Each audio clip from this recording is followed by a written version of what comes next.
Hello and welcome to today's edition of the Daf Yomi. Thank you for joining me and let's go.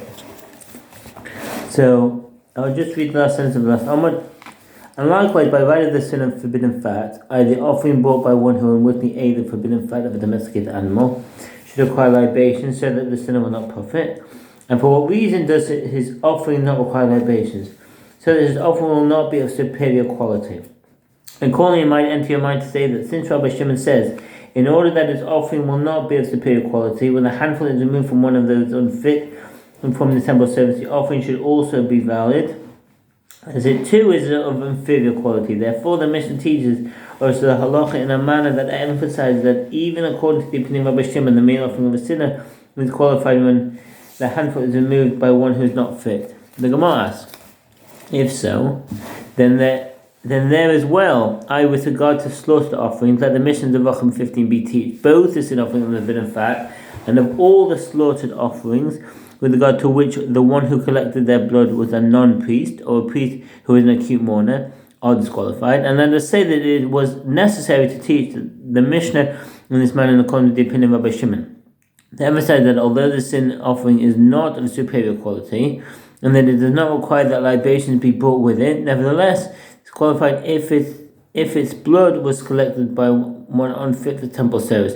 Why then does the Mishnah teach all the slaughtered offerings with regard to which the one who collected their blood was a non-priest are disqualified? The Gemara concludes this question. Apparently, since the Tana teaches that the Mishnah with the term all, he does not teach except all offerings are indicated by the general disqualification, and there is no need to emphasize halacha with regard to a sin offering, even in accordance with the opinion of Rabbi Shimon. Here too, with regard to meal offerings, since the Tana teaches the Mishnah with the term all, and he does not teach except, this means that all of them are indicated, even the meal offering of a sinner. Why then did the Mishnah specifically mention the meal offering of a sinner? The Gemara explains, it was necessary to teach the Mishnah in this manner, as it might enter your mind to say, since I have established that the first clause, the Mishnah on 2a, is not in accordance with the opinion of Rabbi Shimon, with regard to the last clause as well, the Mishnah here may be concluded that it is not in accordance with the opinion of Rabbi Shimon. Therefore, the Mishnah teaches us the halacha in this manner to emphasize it is in accordance with his opinion. Rav says, in the case of a non-priest who removed a handful, he should return the handful to the meal offering. The Gemara challenges, but we learned in the Mishnah that a non-priest disqualified the meal offering by removing a handful from it. The Gemara responds, what does the Mishnah mean when it says disqualified? It means that the non-priest has disqualified the meal offering until such time as he returns a handful to the meal offering, whereupon a priest fit for temple service should again remove a handful from the meal offering and sacrifice it. The Gemara challenges, if so, then this is identical to the opinion of Ben Beteira in the Mishnah, who says that if a priest removes a handful with his left hand and returns it to the meal offering, whereupon the priest removes the handful from the offering with his right hand, what difference is there between the two opinions in the Mishnah? The Gemara explains, if the handful that was removed by one unfit for temple service is in its unadulterated form, then the rabbis do not disagree with the opinion of Ben Beteira, and the handful is returned to the meal offering. They disagree with the handful is lacking. The rabbis hold one does not bring flour from within his house and refill the vessel containing the handful, whereas Ben Beteira holds that one brings flour from within his house and refills it. The Gemara asks, if so, if the Mishnah is referring to a handful that is lacking, then the statement of the Mishnah Ben Beteira says he must return the handful to the vessel with the meal offering and again remove a handful with his right hand is imprecise, as the Mishnah should have taught. Ben Beteira says he must return the handful to the vessel with the meal offering and bring flour from within his house and refill the missing amount and again remove a handful with his right hand. The Gemara therefore suggests a different answer. When Rav says that the handful is returned to the meal offering, he said this only according to the opinion of Ben Beteira. The Gemara asks, but isn't it obvious that this is the opinion of Ben Beteira? The Gemara responds, Rav's statement is necessary lest you say that Ben Beteira deems the meal offering fit only when the handful is removed with one's left hand. When we go to other disqualifications, he does not deem it fit. Therefore, Rav teaches us that with regard to all of the disqualifications cited in the Mishnah, Ben B'Tera holds that the handful is returned to the meal offering, whereupon a new handful is removed from it and sacrificed upon the altar. What is different in the case of a handful removed with the priest's left hand? One might have thought that Ben B'Tera's opinion applies only in this case. Perhaps the reason is that we find that the temple service performed with the priest's left hand is fit on Yom Kippur, i.e. when the priest would enter the Holy of Holies holding the vessel containing the incense with his left hand. With regard to a non-priest as well, we find that the temple service is fit with regard to slaughter, as an offering may be slaughtered by a non-priest. Why then is it necessary for Rav to teach that the opinion of Ben B'Tera applies to the case of a non-priest as well? We will respond, slaughter is not considered as a sacrificial rite, and it is for that reason that a non-priest may slaughter an offering. Accordingly, without the statement of Rav, one would not have concluded that Ben B'Tera holds that a handful moved by a non-priest may be returned, when temple service is never fit when performed by non-priests. The Gemara asks, and is slaughter really not considered a sacrificial rite? But doesn't Rabbi Zera say that Rav says the slaughter of a red heifer by a non-priest?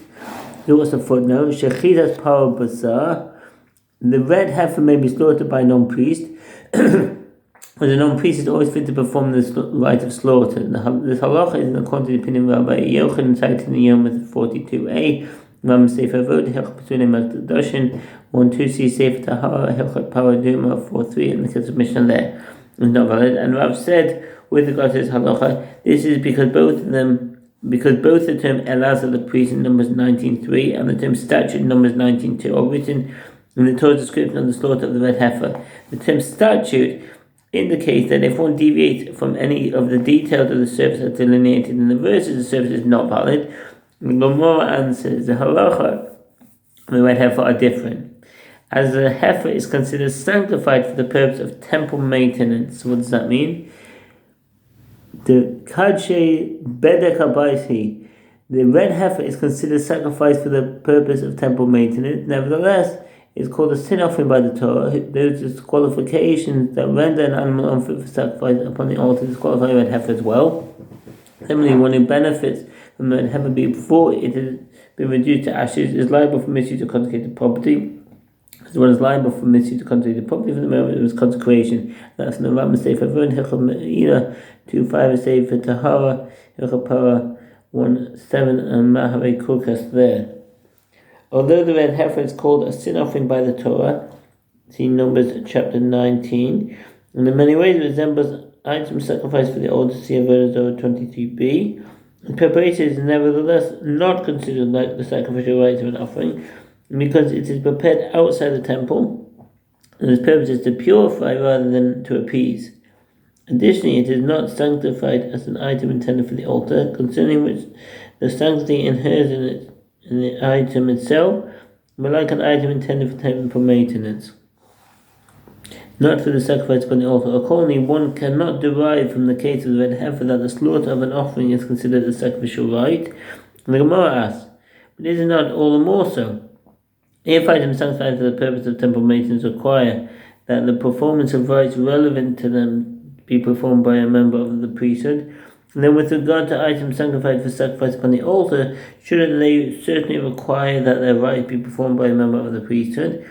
And Sheish, the son of Rav Idi, said in response, the requirement that the red heifer be slaughtered by a priest is not proof that its slaughter is a sacrificial rite.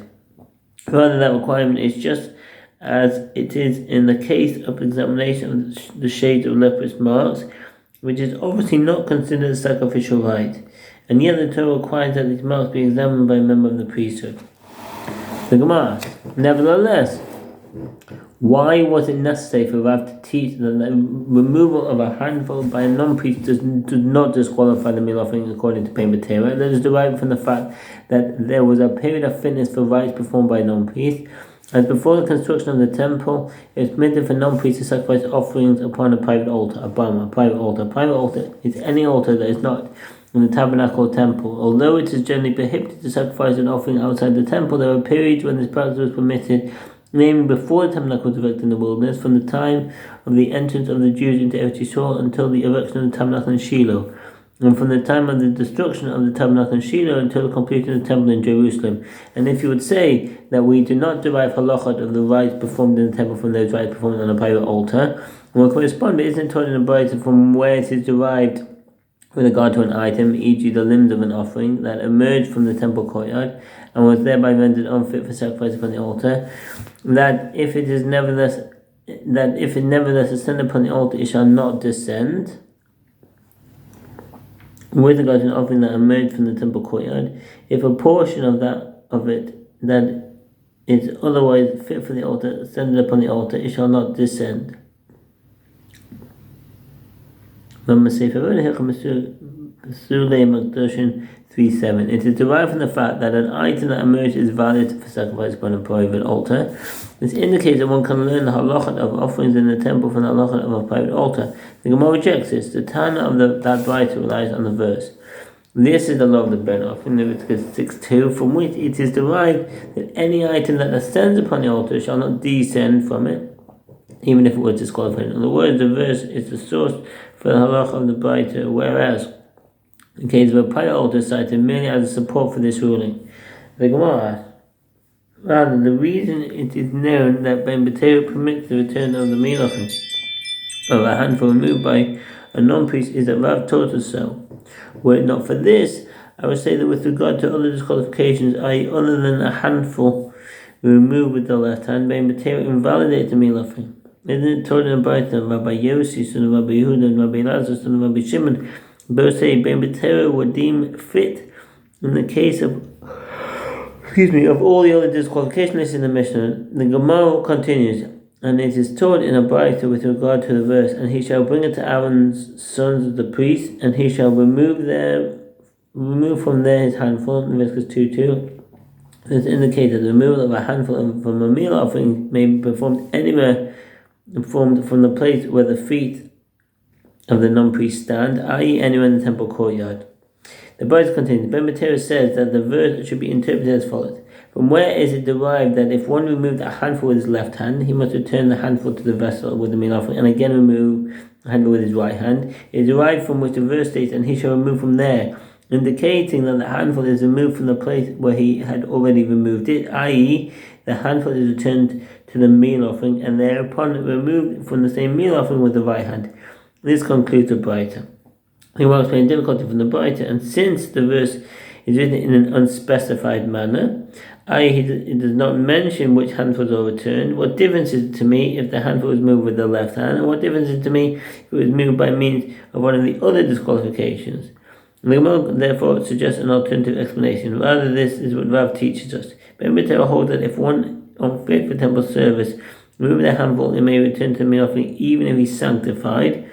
What does that mean? Kamesh v'afile kidesh. According to Rabbi Yehuda Nasi in Tosefta 1:9, the reason for this is that the service vessel does not sanctify a handful that was not removed in its proper fashion. She has been David. Alternatively, it does not sanctify a handful that was never actually removed. I.e., the removal of a handful in this manner is considered an insignificant act. The Ezekiel. The handful by placing it in a service vessel. And the statement of Rav says to exclude the opinion of the Tanaim. And the Torah Braita, Rabbi Yossi ben Yassian and Rabbi Yehuda the baker said, in what case is the statement of Ben B'Tera said, i.e., in which case does he rule that the handful may be returned to the meal offering?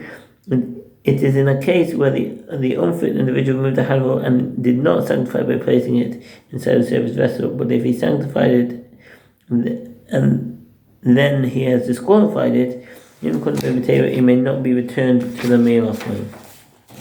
And there are those who say that Rav teaches the opposite. That if an unfit person merely removed a handful, yes, Ben B'Tera permits such a handful to be returned to the meal offering from which it was removed. But if he already sanctified a handful by placing it inside a service vessel, it may not be returned. In accordance with his opinion's explanation, it is in accordance with the opinion of these Tanaim, Rabbi Yossi ben Yassian and Rabbi Yehuda the baker, and it is to exclude the opinion of the first Tana in that Braita, who disagreed with the ruling of Rabbi Yossi ben Yassian and Rabbi Yehuda the baker and maintain that a handful may be returned even if after it was sanctified by a service vessel. Rav Naaman objects to this. What do these Tanaim of the Brisa hold? If they hold that the removal of a handful by one unfit for temple service is considered the performance of a sacrificial rite to the extent that it disqualifies the offering, then the meal offering should be disqualified, even though he did not perform the stage of placement of the handful in a vessel. And if they hold that the removal of a handful by an unfit individual is not considered the performance of a rite, and then when he performed the stage of its placement in a vessel, what significance was there to this action?